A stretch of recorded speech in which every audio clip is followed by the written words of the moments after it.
Hello dear students, welcome to doctor logics. आज के इस वीडियो लेक्चर में हम एक बहुत ही इंपॉर्टेंट टॉपिक डिस्कस करने वाले हैं, हेलोफॉर्म रिएक्शंस। ठीक है, पिछली क्लास में हमने स्टडी किया था कि हेलोफॉर्म होते क्या हैं और उसके कुछ मेथड ऑफ प्रिपरेशन डिस्कस किए थे जो जनरली लैब मेथड्स हैं हमारे पास। ठीक है, आज के इस रिएक्शन में जो हम डिस्कस करेंगे वो है कि हेलोफॉर्म बनता कैसे है हेलोफॉर्म रिएक्शन से।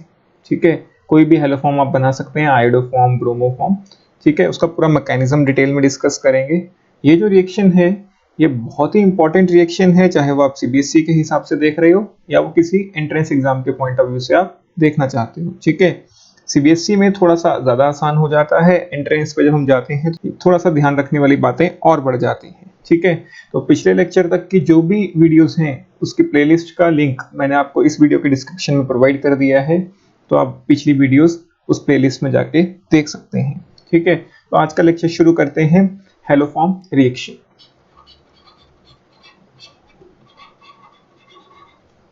Haloform reaction. ठीक है, हेलोफॉर्म रिएक्शन क्या होती है? बेसिकली आप एक ऑर्गेनिक कंपाउंड लेते हो या हम कोई सबस्ट्रेट लेते हैं। अभी सबस्ट्रेट कैसा होगा इसके ऊपर कुछ कंडीशंस हैं, वो भी हम डिस्कस करेंगे। बेसिकली होता क्या है, आप एक सबस्ट्रेट लेते हो और उसको आप रिएक्ट कराते हो with NaOH and halogen molecule, NaOH and halogen molecule. ठीक है, इन दोनों के कॉम्बिनेशन से हमें मिलता क्या है? Basically NaOX। ठीक है, हम जनरली NaOH और X2 लिखेंगे। ठीक है, हम क्या लिखेंगे? NaOH and X2। लेकिन फिर भी आपको याद रखना है, कई बार कॉम्पिटिटिव एग्जाम्स में NaOH और X2 की जगह क्या दे देता है? वो NaOX। अगर NaOX दे दे तब भी आपको याद रखना है कि हेलोफॉर्म रिएक्शन ही हो रही है। इसमें जो प्रोडक्ट्स मिलते हैं, एक तो हमें मिलता है हमारा हेलोफॉर्म CHX3। ठीक है, एक तो हमें मिलता है हमारा हेलोफॉर्म, और जो साथ में बाय प्रोडक्ट मिलता है वो मिलता है sodium salt of carboxylic acid. क्योंकि हमने NaOH लिया है तो सोडियम सॉल्ट मिलेगा, अगर आप KOH ले लो तो आपको क्या मिल जाएगा? पोटेशियम सॉल्ट मिल जाएगा। ठीक है, तो पहले तो हम ये देख लेते हैं कि सबस्ट्रेट के ऊपर क्या क्या लिमिटेशंस हैं, ये सबस्ट्रेट क्या क्या हो सकता है और ये रिएक्शन कैसे प्रोसीड करती है। देखो, पहले अगर हम सीबीएसई पॉइंट ऑफ व्यू से देखें, ठीक है, सीबीएसई पॉइंट ऑफ व्यू से इस सबस्ट्रेट की जो मैंडेटरी कंडीशंस हैं हेलोफॉर्म रिएक्शन को शो करने के लिए, वो है कि मिथाइल ग्रुप होना चाहिए कार्बोनिल कार्बन के साथ में।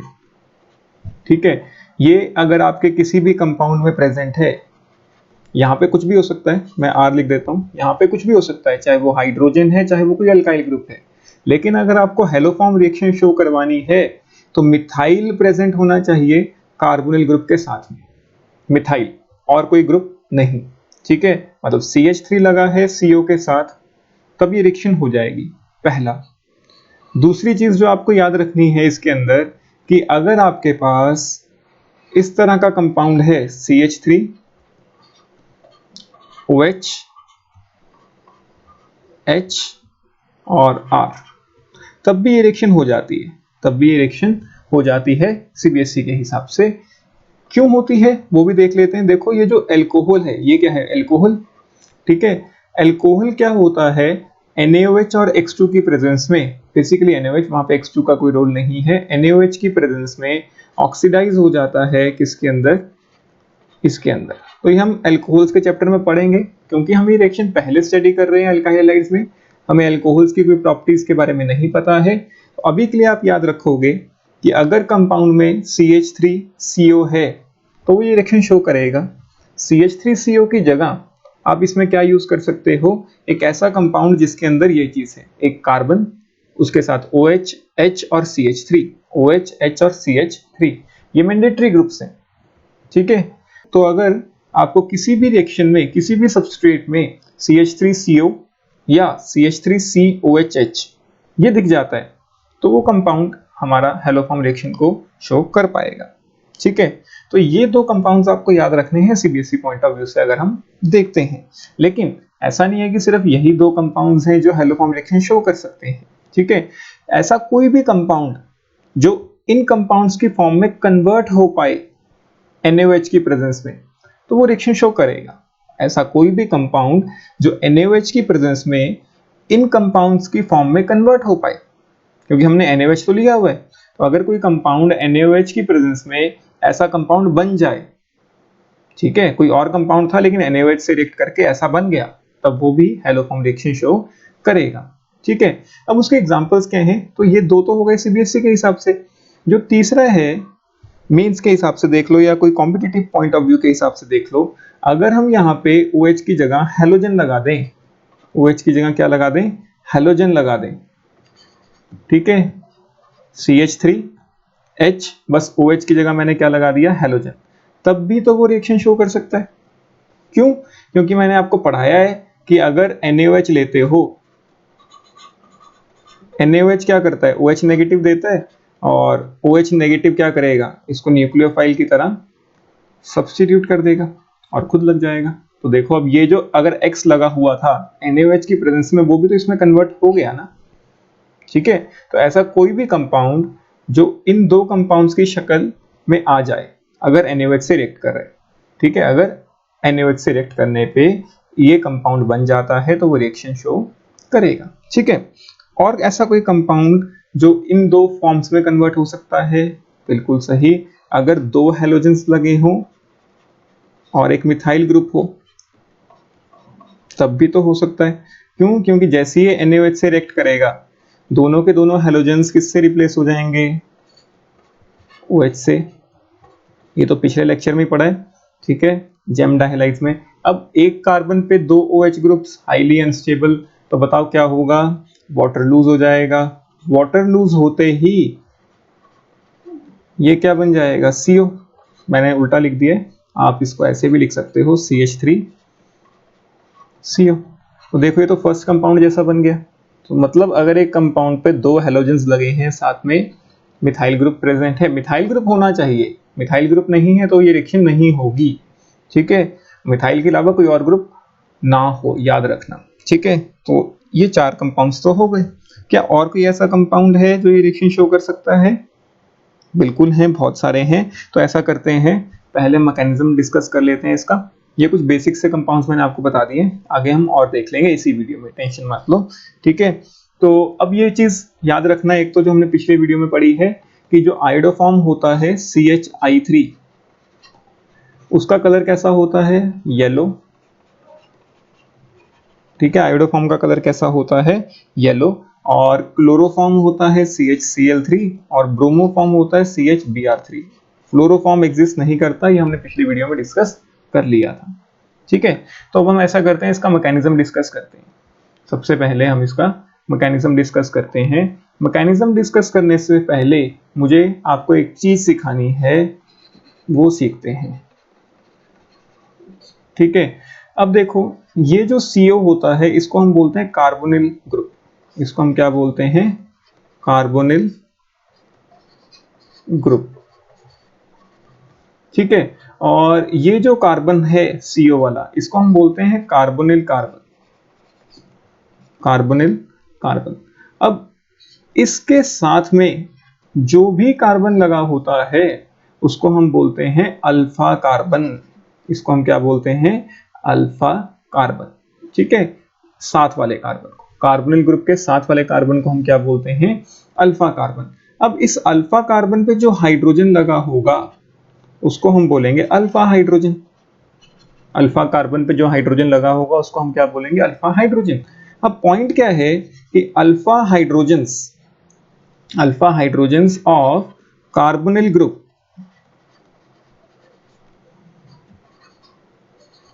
are acidic in nature,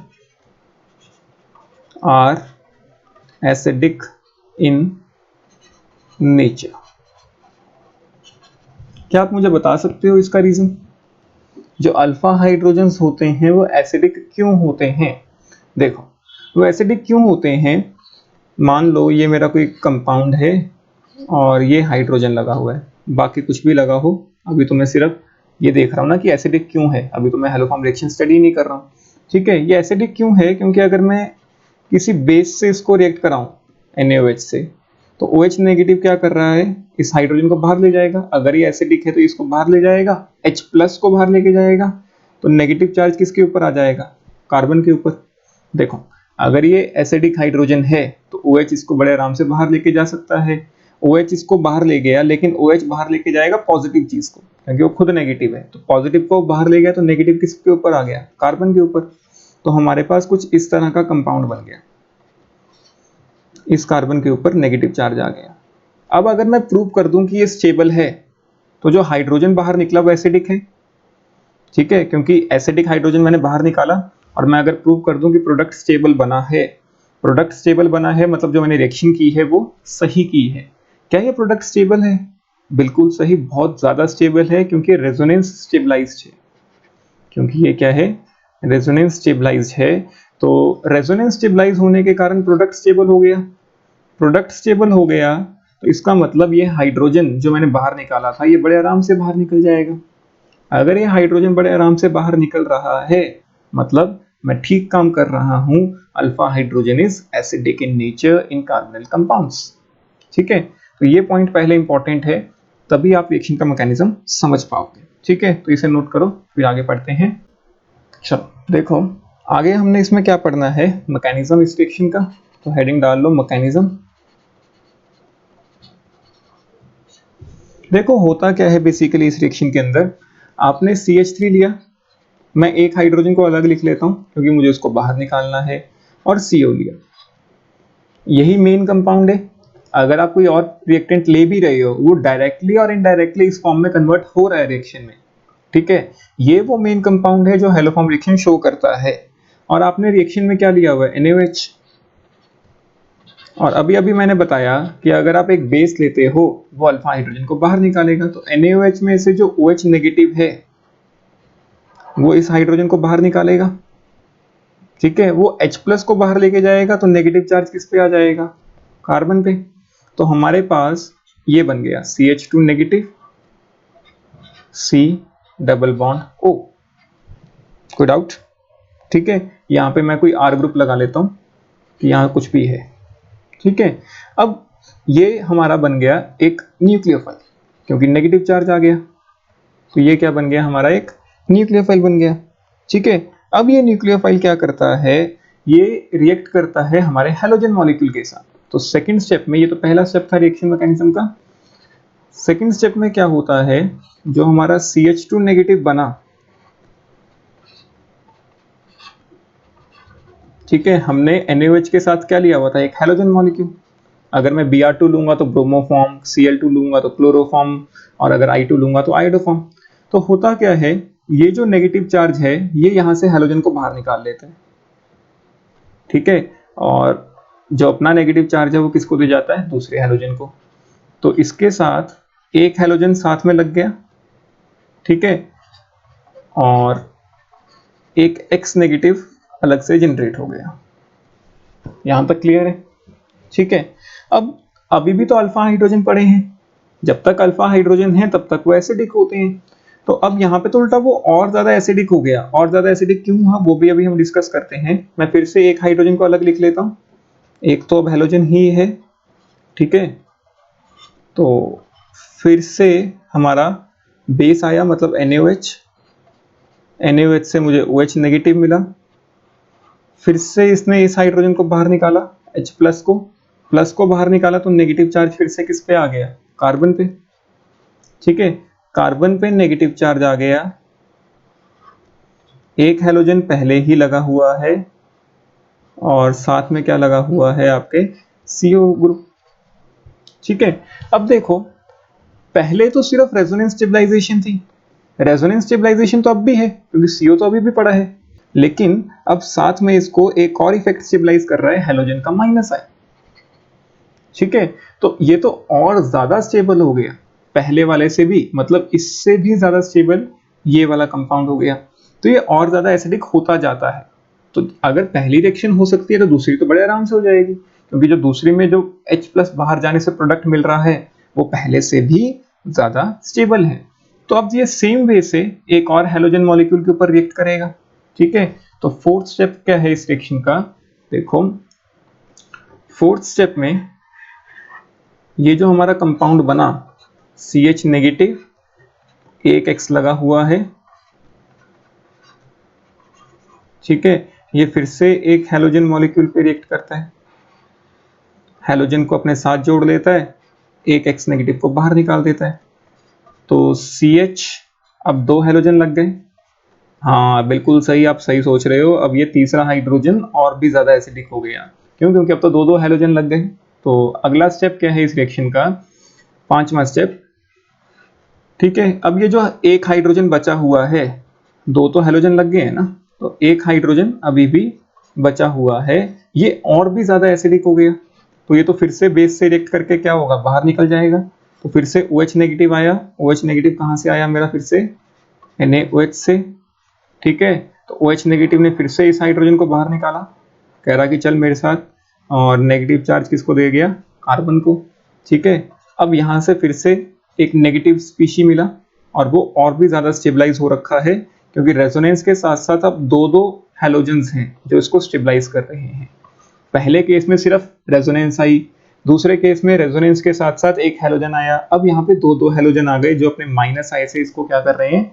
stabilise कर रहे हैं। तो अगेन 6th स्टेप क्या होगा? बिल्कुल सही, मुझे पता है आपको समझ आ रही है रिएक्शन। तो CH2 नेगेटिव लिख लेता हूं मैं इसे, ये नेगेटिव है और ये हैलोजन पे फिर से अटैक करने वाला है। ठीक है, तो ये फिर से हैलोजन पे अटैक करेगा, फिर से हैलोजन पे अटैक करके CH3 बन जाएगा, तीनों हैलोजन इसके साथ लग गए। ठीक है, फिर से X नेगेटिव बाहर निकल गया। यहां तक क्लियर हो गया सबको? ठीक है, तो देखो अब यहाँ पे कोई हाइड्रोजन नहीं बचा, मतलब अब बेस वाला काम खत्म हो गया। अब अगर बेस आएगा भी तो वो हाइड्रोजन को बाहर नहीं लेके जा सकता, क्योंकि यहाँ हाइड्रोजन बचा ही नहीं है। ठीक है, अगर हाइड्रोजन नहीं बचा तो मतलब वो बेस की तरह तो काम नहीं करेगा। बेस की तरह काम नहीं कर सकता तो क्या हो गया? नेगेटिव चार्ज तो अभी भी है। जब तक नेगेटिव चार्ज है तब तक वो इलेक्ट्रॉन रिच है, और जब तक वो इलेक्ट्रॉन रिच है तब तक वो एक न्यूक्लियोफाइल का काम तो कर सकता है। बिल्कुल सही, वो एक न्यूक्लियोफाइल का काम तो कर ही सकता है। और अभी भी हमारे पास इस कंपाउंड में पार्शियल पॉजिटिव चार्ज तो पड़ा है। तो ये मेरा इलेक्ट्रोफिलिक सेंटर है। ये क्या है? Electrophilic centre. इलेक्ट्रोफिलिक सेंटर क्यों है? क्योंकि साथ में ऑक्सीजन लगा है और CH3 लगा है, दोनों ही बहुत ज्यादा इलेक्ट्रॉन विड्रॉइंग ग्रुप्स होते हैं, तो बहुत ज्यादा पार्शियल पॉजिटिव चार्ज इस कार्बन पे आ जाएगा। तो अब मेरा जो OH नेगेटिव आएगा, OH नेगेटिव फिर से NaOH से ही आया। ठीक है, लेकिन अब यहाँ हाइड्रोजन तो है नहीं, तो वो क्या करेगा? वो इस कार्बन पे ही अटैक कर देगा एज अ न्यूक्लियोफाइल। तो अब ये एज अ न्यूक्लियोफाइल काम कर रहा है। अभी तक ऊपर वाले स्टेप्स में वो एज अ बेस काम कर रहा था, अब वो एज अ न्यूक्लियोफाइल काम कर रहा है। कार्बन ने तो अपने पहले से ही 4 बॉन्ड बनाए हुए हैं, वो तो नया बॉन्ड नहीं बना सकता। तो वो क्या करेगा? एक बॉन्ड तोड़ के नेगेटिव चार्ज ऑक्सीजन को दे देगा, क्योंकि इसके आसपास वाले ग्रुप्स में से सिर्फ ऑक्सीजन ही है इतना इलेक्ट्रोनेगेटिव जो उस नेगेटिव चार्ज को संभाल सकता है। हैलोजन क्यों नहीं संभाल सकता? क्योंकि हैलोजन तो डायरेक्टली लगा ही नहीं है ना, वो तो नेगेटिव चार्ज सिर्फ डायरेक्टली एटम्स को दे सकता है। डायरेक्टली तो सिर्फ ऑक्सीजन, कार्बन और एक R ग्रुप लगा है, तो oxygen is most electronegative among these 3 groups, तो वो ऑक्सीजन को अपना चार्ज ट्रांसफर करेगा। ठीक है, तो कंपाउंड क्या बनेगा? CH3। या फिर ऐसा करते हैं, आप कंफ्यूज ना हो तो मैं हैलोजन को इस तरह से लिख देता हूँ, डायरेक्टली तो कार्बन लगा है। ठीक है, तो O नेगेटिव, और अब देखो एक OH आके लग गया और R। कोई डाउट? क्लियर हो गया यहाँ तक?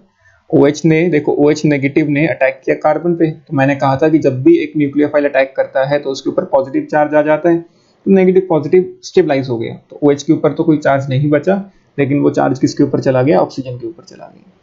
ठीक है, तो अब अगला स्टेप क्या है इस रिएक्शन मैकेनिज्म का? मुझे पता है थोड़ा लंबा हो रहा है, लेकिन कोई बात नहीं, बहुत आसान भी है। ठीक है, तो 8th स्टेप कोई बताएगा? 8th स्टेप देखो, 8th स्टेप में क्या है?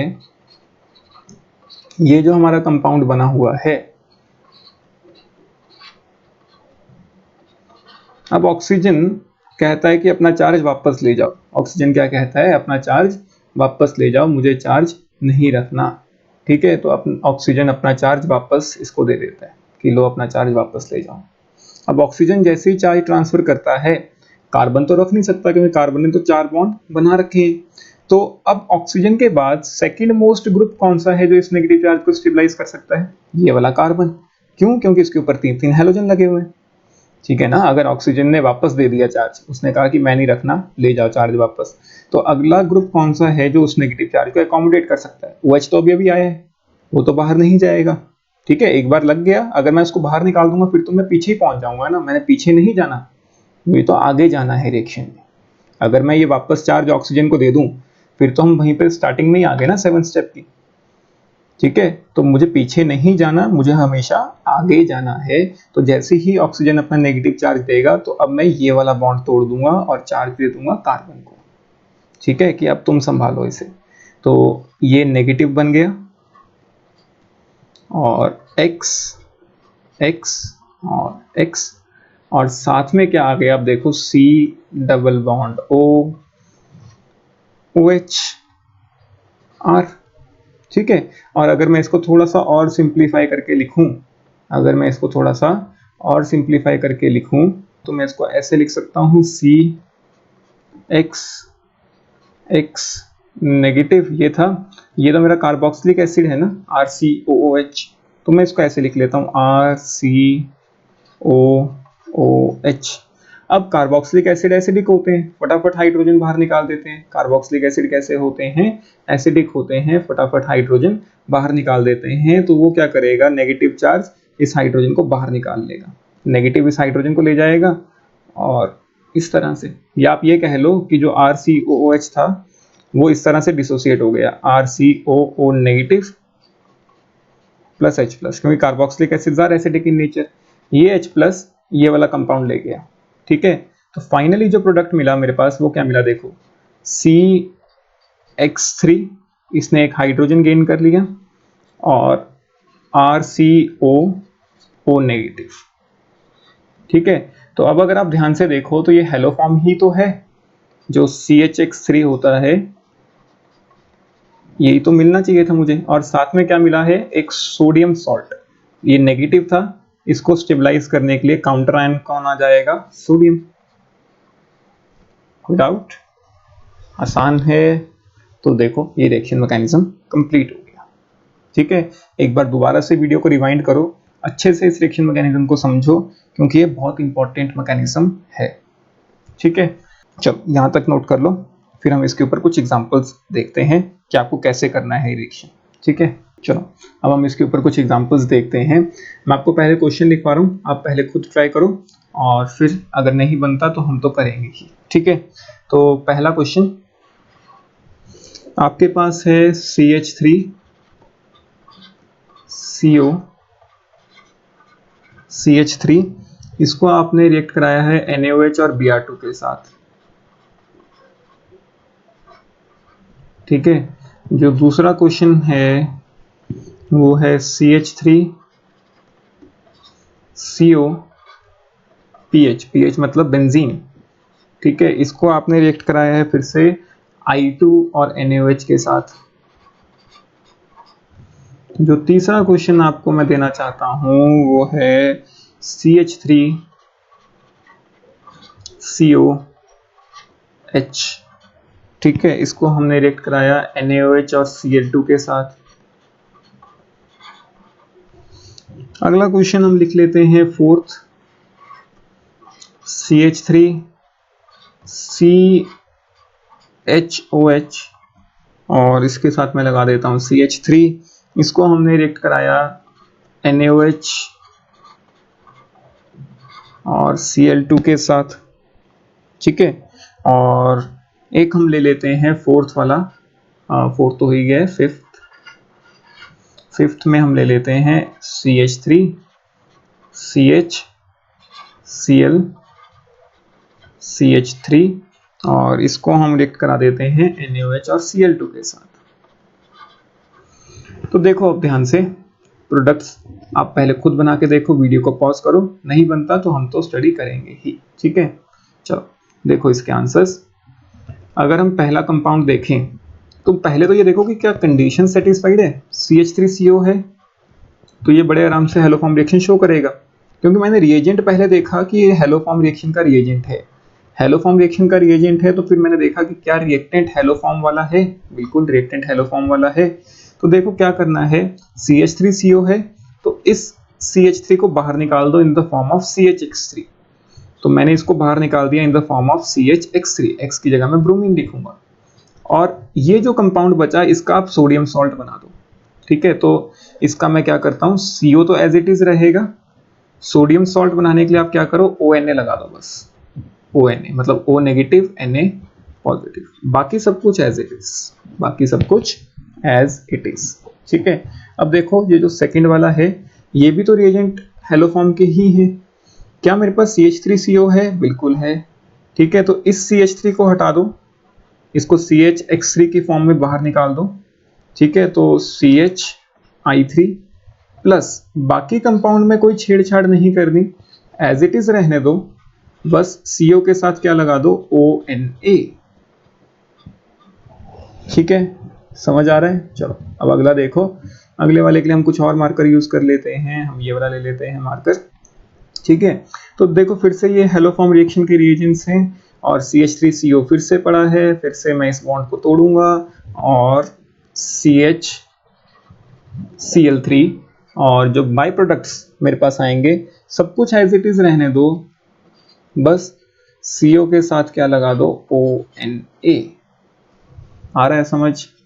आसान है।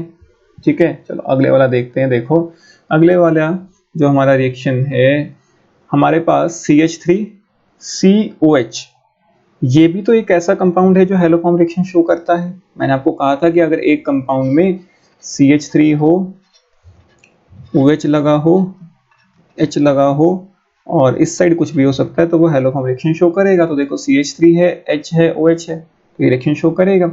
ठीक है, तो फिर से आपने क्या करना है, ये जो CH3 है इसको बाहर निकाल दो in the form of CHX3, तो CHCl3 प्लस बाकी कुछ नहीं छेड़ना। अब ये देखो रिएक्शन के बाद ये O में ही कन्वर्ट हो जाएगा, ऐसा नहीं है कि OH ही रहेगा, ये फाइनली कार्बोक्सिलिक एसिड का सॉल्ट ही मिलने वाला है। ठीक है, क्योंकि वो रिएक्शन में जो OH था वो कहीं ना कहीं बीच में CO में कन्वर्ट हो गया होगा रिएक्शन में। ठीक है, तो प्रोडक्ट तो आपको जो मिलेगा बाय प्रोडक्ट वो यही मिलने वाला है। ठीक है, चलो अब अगले वाला बताओ क्या ये रिएक्शन होगी। देखो जो अगले वाला है हमारे पास उसमें रिएक्शन बड़े आराम से हो सकती है, क्योंकि हमने पढ़ा था कि Cl अगर लगा हो तब भी NaOH की प्रेजेंस में वो OH में कन्वर्ट हो जाएगा। तो ऊपर वाला ही रिएजेंट बन गया, ऊपर वाला ही रिएजेंट बन गया, तो प्रोडक्ट का मतलब सेम ही बनेगा, CHCl3 प्लस ONaCO-CH3। आसान है, मुझे पता है आपको समझ आ रहा है। ठीक है, तो बड़ा आसान सा है, ऐसा नहीं कि मुश्किल टॉपिक है कोई, बहुत आसान है, बस थोड़ा ध्यान से करो, समझ के करोगे तो आराम से समझ आएगा, ऐसी कोई दिक्कत वाली बात नहीं है। ठीक है, चलो अब हम ऐसा करते हैं, इसके बाद कुछ इंपॉर्टेंट पॉइंट्स लिख लेते हैं इस रिएक्शन के, फिर आगे कुछ और एग्जांपल स्टडी करेंगे। ऐसा नहीं है कि बस इतने से एग्जांपल स्टडी करेंगे, हम तो बहुत एग्जांपल स्टडी करने हैं। ठीक है, तो लिखो आगे important points about hello form reaction. तो हम मार्कर चेंज कर लें। ठीक है, important points about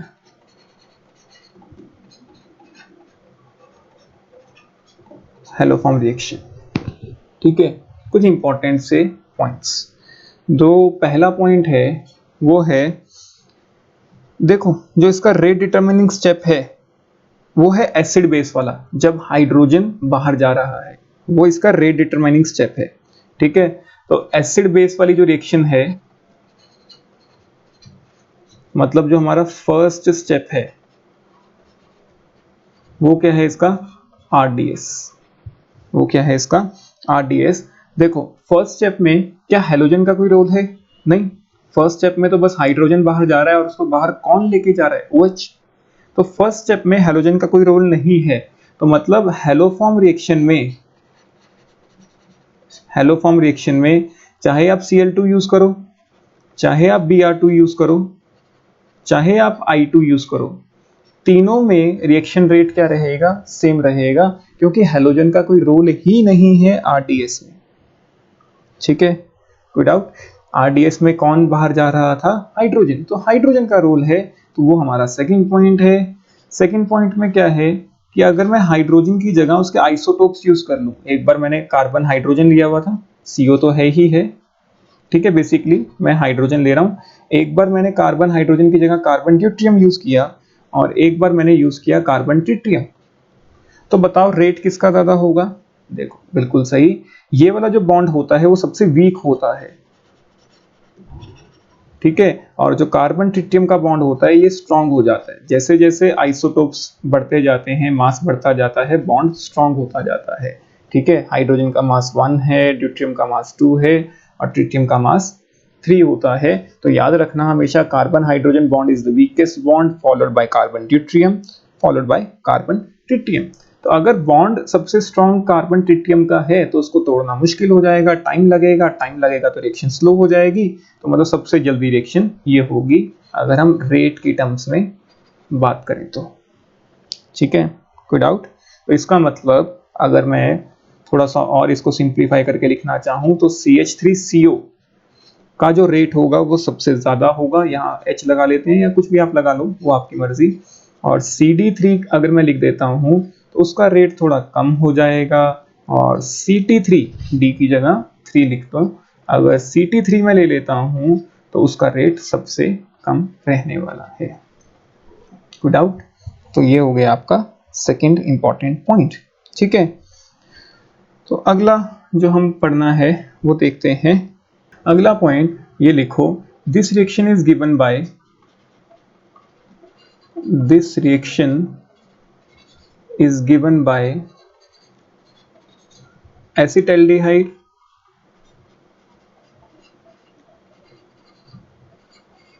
and methyl ketones only, methyl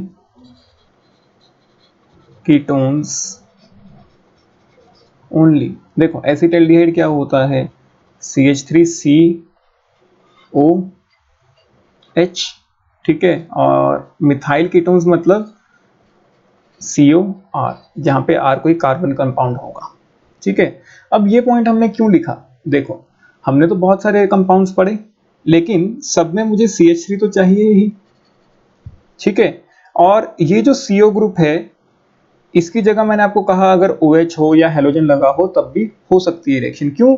क्योंकि वो रिएक्शन में जो OH है या जो Cl है वो CO में कन्वर्ट हो जाएगा।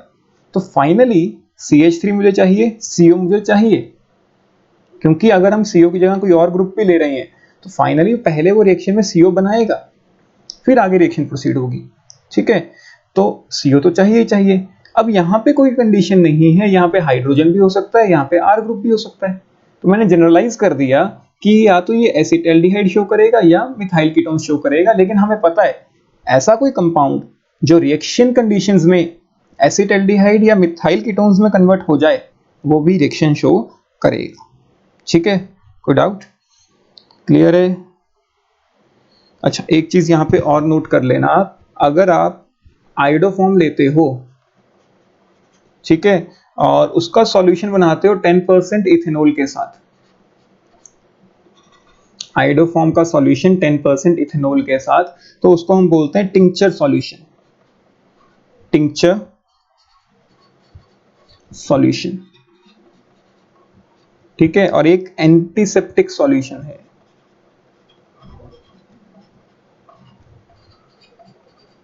काम आएगा आपके, ठीक है। तो अगर हम आयोडोफॉर्म का सॉल्यूशन बनाते हैं 10% इथेनॉल के साथ तो उसको हम बोलते हैं टिंक्चर सॉल्यूशन, और एक एंटीसेप्टिक सॉल्यूशन होता है, ठीक है। चलो अगला पॉइंट लिखते हैं। अगला पॉइंट क्या है कि अगर आपके पास कोई एसिड आ जाता है या उसका कोई डेरिवेटिव आ जाता है वो रिएक्शन शो नहीं करता है, तो ये बहुत इंपॉर्टेंट पॉइंट है, लिखो इसमें acid and its derivatives, acid and its derivatives do not give this reaction, do not give this reaction, ठीक है। ये याद रखना कि एसिड या कोई डेरिवेटिव उसका आ जाता है, कार्बोक्सिलिक एसिड RCOOH, या उसका कोई डेरिवेटिव, डेरिवेटिव मतलब जैसे हलाइड्स आ गए RCOCl, या यहाँ पे X लगा लो हलाइड्स में, ठीक है। ये हो गया हमारा कार्बोक्सिलिक एसिड, इसको हम बोलते हैं एसिड हलाइड्स, ये डेरिवेटिव होता है, मतलब कार्बोक्सिलिक एसिड से मिलता है, इसलिए हम बोलते हैं कार्बोक्सिलिक एसिड डेरिवेटिव। और क्या हो गए आपके एस्टर्स,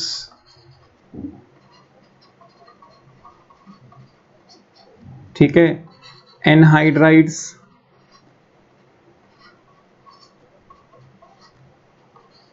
ठीक है, ये हो गए आपके एनहाइड्राइड्स। और इसके अंदर आपका आ जाएगा अमाइड्स। ये रिएक्शन शो नहीं करते हैं। क्यों नहीं करते हैं, कोई बताएगा? देखो, ये रिएक्शन क्यों नहीं शो करते, क्योंकि अगर मैं NaOH की बात करूं, NaOH का मेन रोल क्या था? OH नेगेटिव जो मिले वो अल्फा हाइड्रोजन को बाहर लेके जाए, लेकिन यहाँ अल्फा हाइड्रोजन की जगह वो OH क्या करता है, इस H को बाहर ले जाता है, क्योंकि अल्फा हाइड्रोजन से ज्यादा एसिडिक तो ये OH वाला H है, ठीक है, तो वो रिएक्शन होती ही नहीं है जो हम चाहते हैं। और एसिड हैलाइड्स में क्यों नहीं होती, या एसिड डेरिवेटिव्स में क्यों नहीं होती? क्योंकि जो OH है ये अल्फा हाइड्रोजन की जगह इस कार्बोनिल ग्रुप पे अटैक करना प्रेफर करता है। अटैक करना इस कार्बोनिल ग्रुप पे प्रेफर क्यों करता है? क्योंकि इसके ऊपर ज्यादा पॉजिटिव चार्ज होता है। यहाँ हेलोजन लगा है, यहाँ OR लगा है, और यहाँ पे भी देखो ऑक्सीजन लगा है, और यहाँ नाइट्रोजन लगा है, तो इलेक्ट्रोनेगेटिव एलिमेंट्स लगे हैं। तो इस कार्बन के ऊपर ही इतना ज्यादा पॉजिटिव चार्ज आ जाता है कि वो एज ए न्यूक्लियोफाइल अटैक करना ज्यादा प्रेफर करता है overtaking hydrogen as a acidic hydrogen from alpha carbon, ठीक है। तो इसके बारे में तो हम और भी डिटेल में स्टडी करेंगे हमारे कार्बोक्सिलिक एसिड के चैप्टर में, लेकिन यहाँ पे ये पॉइंट की तरह नोट करके रख लो। थोड़ा सा रीजनिंग मैंने आपको दे दी है, वो शायद आपको समझ आ गई होगी। देखो मैं एक बार और बता देता हूँ रीजनिंग क्या है। रीजनिंग ये है कि जो OH है कार्बोक्सिलिक एसिड में, तो वो इस हाइड्रोजन को बाहर ले जाता है, क्योंकि ये हाइड्रोजन ज्यादा एसिडिक है, ऑक्सीजन से लगा है, तो जो हम रिएक्शन चाहते हैं वो होती ही नहीं है। और बाकी के जो डेरिवेटिव्स होते हैं उसमें जो कार्बन होता है इसके ऊपर ही इतना ज्यादा पॉजिटिव चार्ज आ जाता है, क्योंकि साइड में इलेक्ट्रोनेगेटिव एलिमेंट्स लग गए हैं, ठीक है, तो वो हाइड्रोजन को बाहर निकालने की जगह इस कार्बन पे अटैक करना पसंद करता है, ठीक है, इसीलिए जो हम रिएक्शन चाहते हैं वो नहीं हो पाती है। विदाउट, चलो ठीक है। अब देखो इसमें आगे स्टडी करते हैं अगला पॉइंट। अगला जो इंपॉर्टेंट पॉइंट आपको नोट करना है, ये CBSE में नहीं चाहिए होगा, लेकिन अगर हम मेंस वगैरह की बात करें तो ये बहुत इंपॉर्टेंट हो जाता है कि जो पायरुविक एसिड है, अभी हमने कहा कि एसिड्स रिएक्शन शो नहीं करेंगे, लेकिन पायरुविक एसिड CH3CO COOH, ठीक है, ये है हमारा पायरुविक एसिड, ठीक है, ये रिएक्शन शो कर जाता है, ये हेलोफॉर्म रिएक्शन शो कर जाता है। मतलब अगर मैं इसको NaOH और I2 से रिएक्ट कराऊं तो मेरा CH3 बनेगा, 100% बनेगा। अब ऐसा क्या है, कोई बच्चा मुझे बताएगा? देखो ये क्या हो गया इस रिएक्शन के अंदर कि जो OH है, मान लिया कि कार्बोक्सिलिक एसिड है तो वो इस हाइड्रोजन को ही बाहर निकालेगा, लेकिन दूसरा कार्बोनिल ग्रुप भी तो है, दूसरा कार्बोनिल ग्रुप है तो उसका अल्फा हाइड्रोजन भी तो है, तो मतलब जो बाकी OH आएंगे, पहला तो चलो वो ले गया हाइड्रोजन, एक बार ले गया तो क्या हो गया, दूसरी बार जब हाइड्रोजन आएगा तो वो तो इस कार्बन पे ही अटैक करने वाला है, ठीक है, तो इसीलिए हमारा ये प्रोडक्ट बनता है, ठीक है, और CH3 मिलेगा। तो ये इंपॉर्टेंट है, याद रखना, पायरुविक एसिड एक ऐसा एसिड है जो हेलोफॉर्म रिएक्शन शो करने की टेंडेंसी रखता है, ठीक है। चलो अब इसके ऊपर कुछ क्वेश्चंस करते हैं। पहले क्वेश्चन है, आपको बताना है which among the following will show iodoform test, ठीक है, मेंस में भी ऐसे क्वेश्चन आते हैं direct, which among the following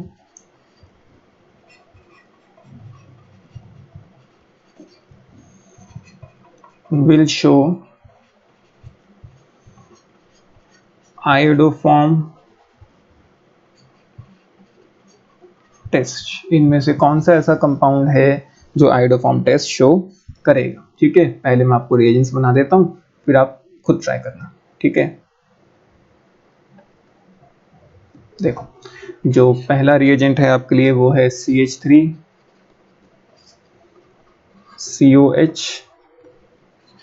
दूसरा रिएजेंट है HCOH। तीसरा रिएजेंट है हमारा, यहाँ बेंजीन लगा लेते हैं,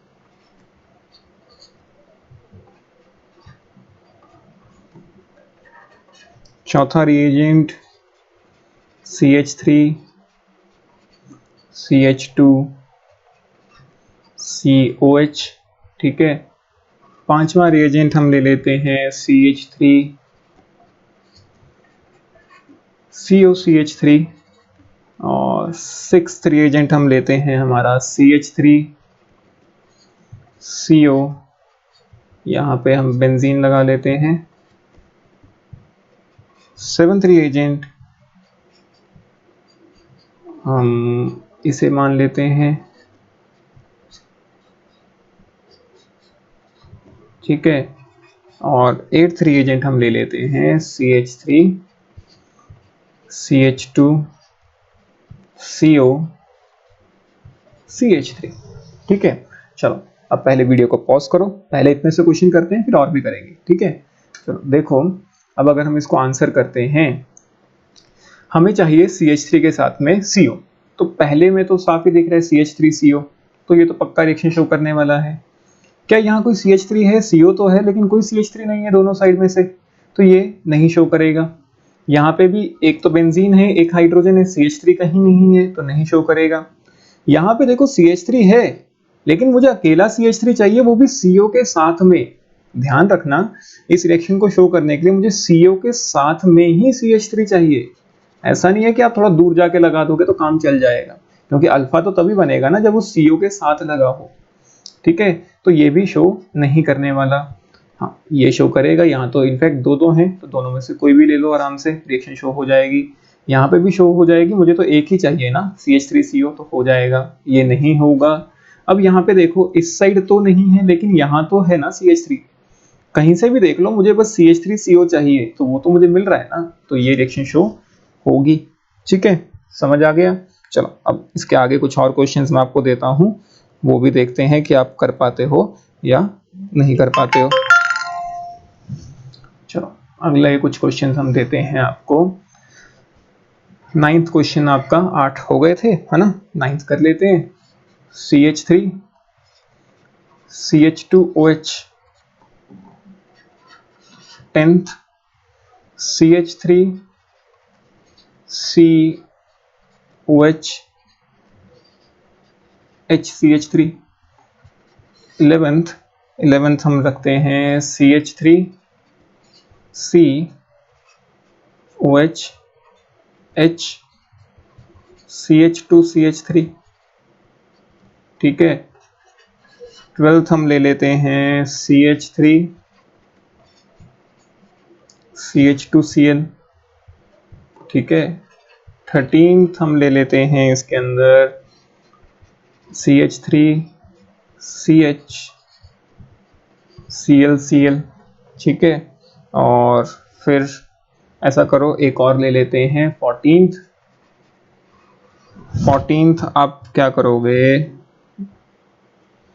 14th के अंदर आप ये ले लो CH3 COOCH2CH3। ठीक है, फिर 15th में आप ऐसा करो, आप ले लो CH3 CBr CH2CH3।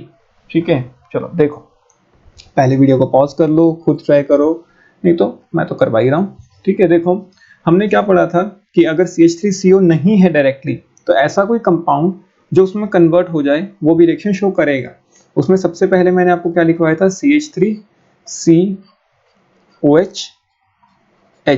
ये दूसरा कंपाउंड मैंने आपको क्या लिखवाया, CH3, एक क्लोरीन लगा हो और एक हाइड्रोजन लगा हो, और फिर मैंने आपको लिखवाया था CH3, दोनों के दोनों क्या हो, हैलोजेंस हो, मतलब क्लोरीन की जगह कोई भी हैलोजन ले सकते हो, फ्लोरीन के अलावा। याद रखना, फ्लोरीन के अलावा, क्योंकि फ्लोरीन वाला बॉन्ड तोड़ा नहीं जा सकता।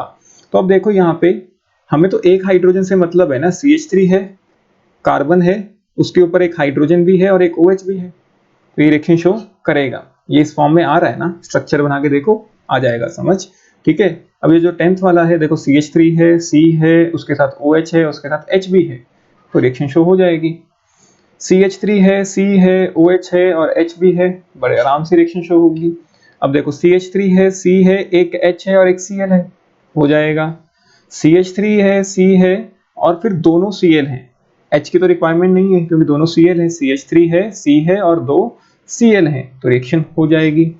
यहाँ पे क्या ये रिएक्शन होगी? देखो, आपने पक्का ये गलत किया होगा, आपने देखा होगा CH3 है, CO है, तो रिएक्शन हो जाएगी। लेकिन ये तो क्या है?